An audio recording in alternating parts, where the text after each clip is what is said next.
have times where you have to break. A lot of times you can't get a break. It's just what it is to be there, you know. That is like, I don't know, it's almost easier to deal with all those things than you out in the world.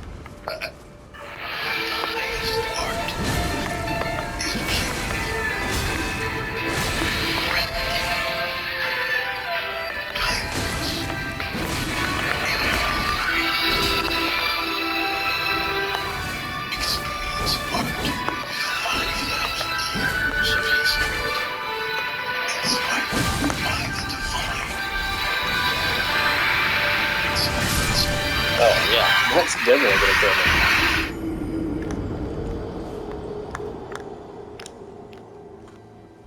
Self-care and Girl Scout cookie lovers, you're gonna want to watch this video. I was all over Girl Scout cookie flavors being in a deodorant and body wash scent. As part of my evening routine after my 9 to 5, I always get in the shower right after, and this coconut caramel scent froths up into a rich cream. As far as like being a loner guy, you know, because for me it was like the road. I would like really embrace going to CVS by yourself. Oh man, CVS. Why are they all like? Why is the inside of CVS no different than Greyhound? Like it's just the people there. You're like, what is happening in here? What? Yeah, it's just well, there's a lot of everything's locked up. That's pretty cool. Very. Yeah. Everything's a hip hop album from the '90s. Everyone in there. Everything's behind the counter. Anything you want, you're gonna have to ask. But everybody in CVS looks like things are not working out. You know what I mean? Like no, they need some sort of medical help. Yeah. Aspirin, like okay, bandages, water. Yeah. Yeah, I don't know. But the whole thing is that I don't know, man. I really feel like it's so easy to buy into these narratives because people would then say it to me. They'd be like, oh, like, you roll alone. And so then I go, oh, this is like a thing. You know, like in my mind, I'm like, oh yeah, that is me. That's me. I'm alone. I like to be alone. And someone would go, do you want to go do this thing today? I'm like, no. And what I then found, they stop asking. Yeah, they stop asking. Yeah. And then what I found is like, oh, that's a very lonely place to be. Yeah. I actually like doing some of these things. I just like to have the choice. You know, I like to be able to say no, but I only want to say no because I'm not interested in doing that. Not because it's with company. You know, like do you have a portfolio of interests? I mean, I get like bigger than you thought into. Yeah. I was in Mexico City doing a commercial, and a bunch of people in the commercial were like, "We're going to Lucha Libre, and do you want to come?" And I was like, and then I saw them leaving, and I was like, that would have been fun. Yeah. And it would have, but it's not without its downsides. Like, I wouldn't have been able to leave when I wanted, all that shit. But, but I'm with you. And do you see being alone as, like, self-care? Because that's how I see it. It's like, I was doing it to people please. Yeah. And then, next thing I knew, I just felt disconnect from myself. At an event that I was like, I wish I hadn't come. Well, yeah, I mean, all those things very much resonate with me. I mean, I need alone time for self-care. Mm-hmm. This kind of goes back to one of those first blocks where it's like, I do want to really think about, like, do you want to go to Lucha Libre? Like, you know? Yeah. Like, I don't want to answer it quickly. I actually want to go, do I want to go to that? Yeah. Where is it?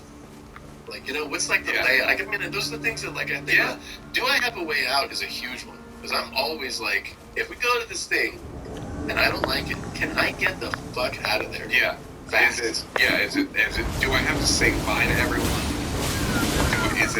Do I have to get something scanned? Do I have to go back out? I need to be able to dip out of places. Yes. I'm like the king of that shit. Yeah, I'm double dip, dude. I just need to, where'd he go? Yeah. I mean, that's gone. Yeah, my man left. He left. Was there a bottom? Was there a rock bottom where you were like, I gotta reassess this? Well, I mean, one of the things I sent you was that I felt like traumatic. Oh yeah, there was something about trauma in it. Yeah.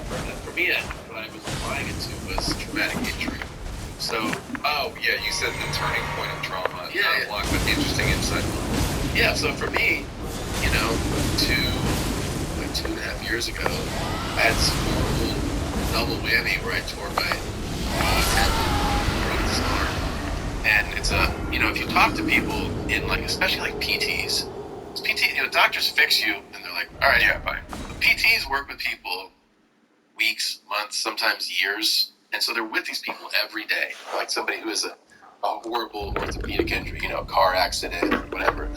And what they'll tell you is like that they find a lot of times that people that are in those situations have like these almost very similar like near-death experiences where there's a shift in them where they kind of they're so vulnerable because when you have a severe orthopedic injury, you have no choice but to be vulnerable. Yeah. Like you can't stand, you can't move, you can't turn the lights off. You keep having to ask for these things. It's really humbling. It really strips you down. And people come out of that sometimes with a different point of view on the world. And that definitely happened to me. You're not even so much aware that it's happening as it's just happening. Yeah. You start to, that definitely contributed to my bandwidth expanding. In what way? Well, instead, I just was like, first of all, I was so emotional. Not like the moment I got injured, but like the days after when you realize how needy you are. But then you just like cry? Intensely. Right. So much. So. And you don't even know what you're crying about. Yeah. You're just like bawling. Yeah. Just down. Yeah. And so you feel that way and you're like, I don't know what's happening. So just that moment of being like, I don't know what's happening makes you consider your life. And like, what am I doing? How am I living life? If you're living like this, I need to like stretch out a little bit, or like I'm not taking care of myself. Yeah. What the fuck am I doing? Why am I not taking care of myself? It's so stupid. I'm in my 40s. I'm just like that. Why am I not hanging out with people I want to hang out? Like you start to actually, feel that way. You start like talking to people. You start really opening up. You realize that it's good to open up, and talk to people, and share things. And people contribute to it. Like sometimes it's friends, family. It's also strangers. Like you have this capacity, this desire to connect with like new people. Like telling people. You become like the person on the plane who's like, yes, where are you from? Yeah. Oh yeah. Oh dude. Good. Yeah. I've been to Kansas. Yeah. Your favorite place. They still got that barbecue place.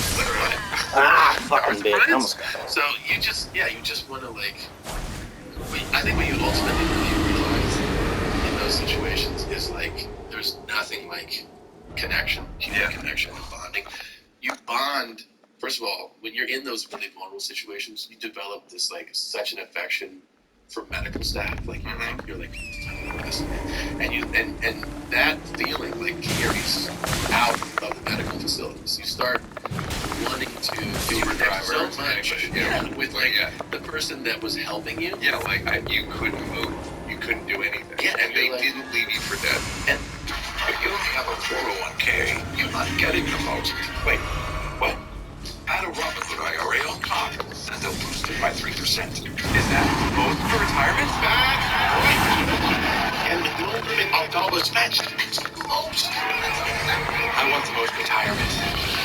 Roger that. Robinhood will get you the biggest match of any IRA on the market.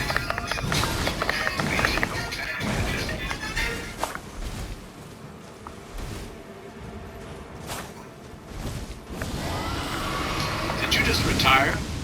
Bad news is you lost your corporate phone plan. Good news is you lost your corporate boss. Now you can get your own phone plan with the same coverage for a reasonable price. Welcome to Freedom Coast.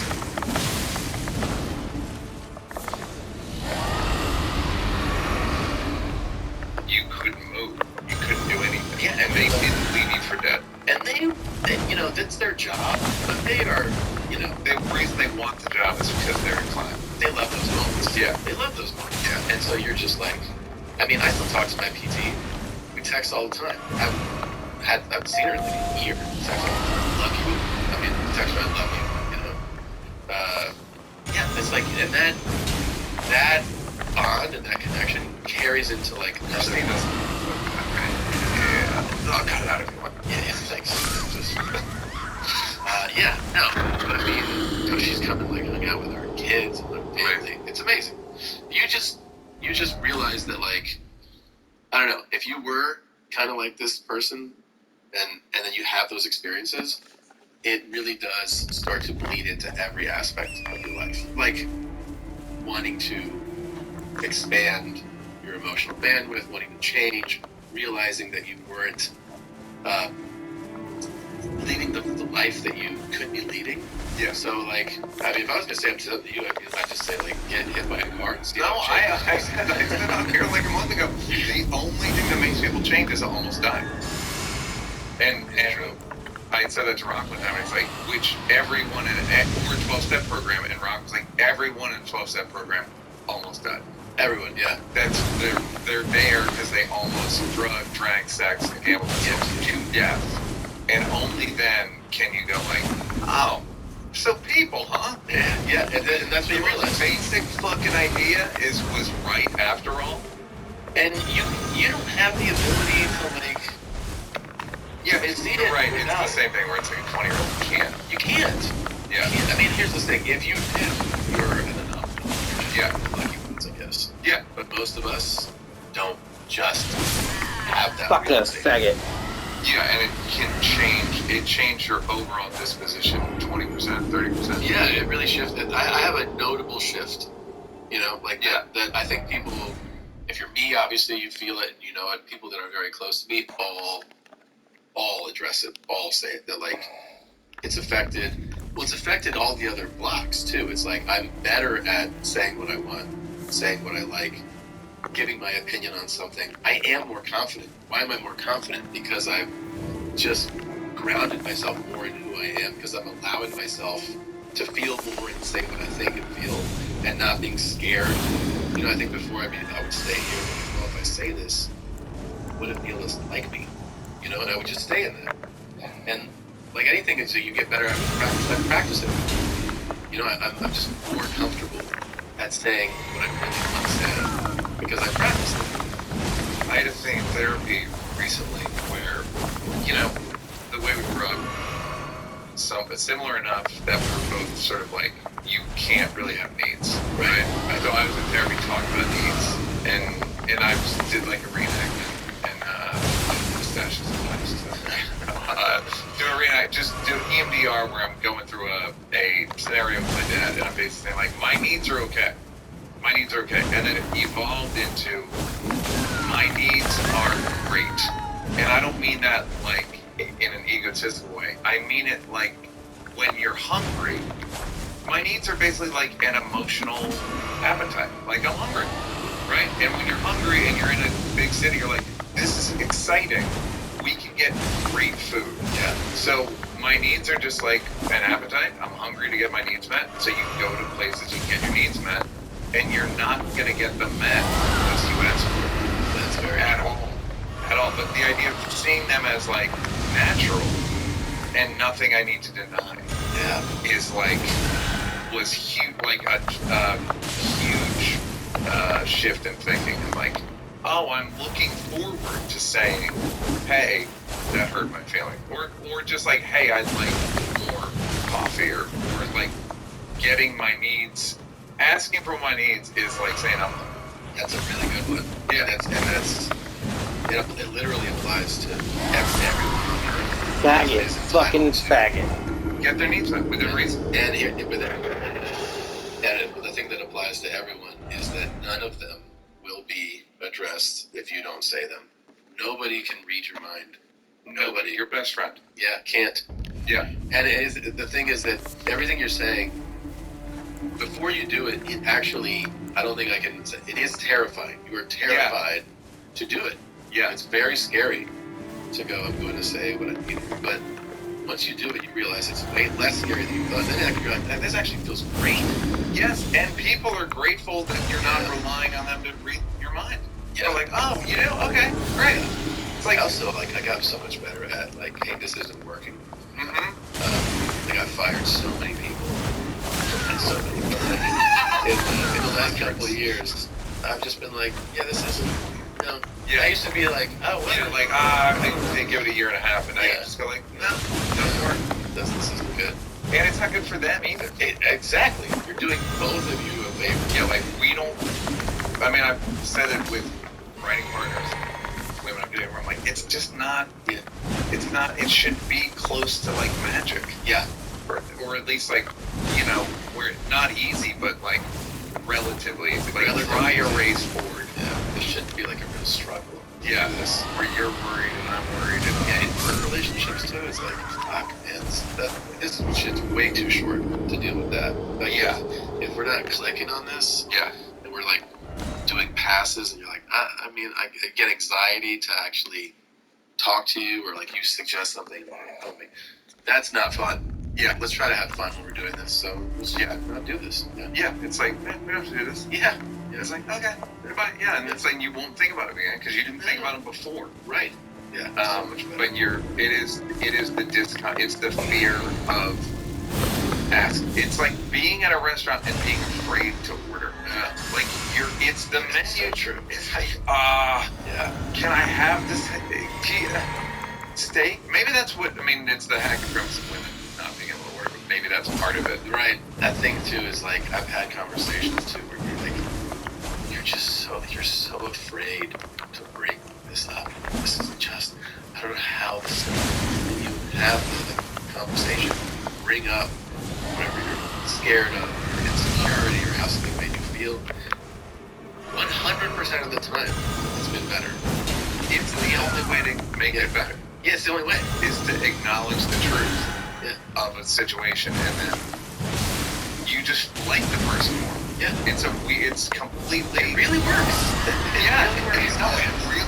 No, even if it's shitty. Yeah.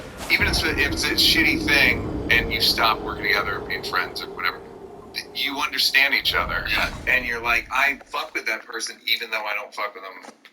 You know what I mean? I fuck with them like if they needed me, I'd be there for them. It's true. Because they respect me enough to acknowledge to just not insult my intelligence with a lie about a situation. Like, we both know what it is. We're both perceptive. Yes. Everyone's perceptive. Yeah. Everyone can tell what's that most of the time. Like, you can read. And human energy, it's like we're all attuned.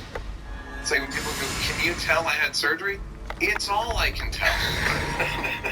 As a human being, we're scanning everything all the time. Your fucking face change. Yeah, and you think I wouldn't notice? Yeah. That's great, man. And did you? So in some ways, you're happy that you fucked up. It's the worst thing and best thing that happened to me. I would never, like, it really does suck. It really is terrible.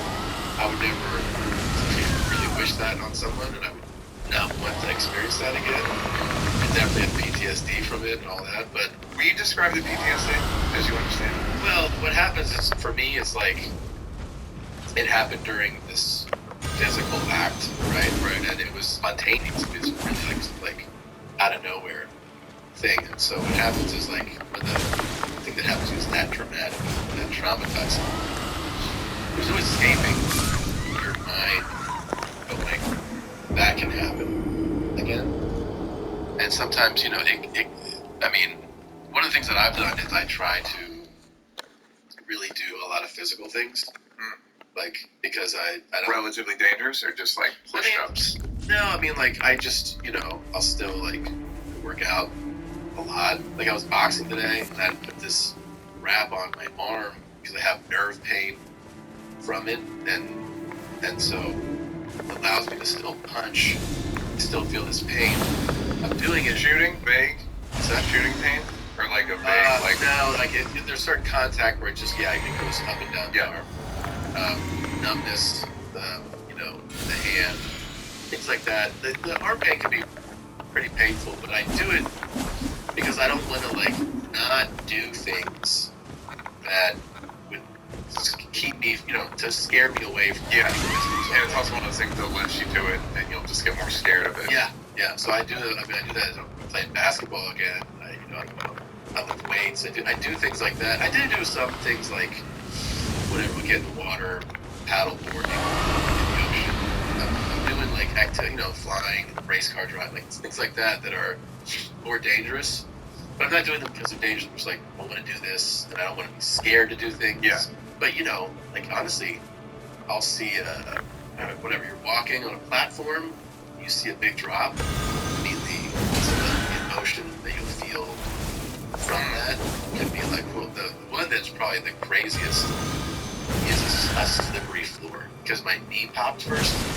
So when I am on like a floor that like is just kind of like sliding, kind of wobbly or something, that you feel this like jolt of panic that I know, like no one, that everyone else is like, oh, be careful there. But like for me, it's like almost, it can be paralyzing for me. You know? Yeah. Yeah, because I'll just be like, holy shit. Like, And does like the 20% crying thing happen? Where you like feel like you're pre-crying?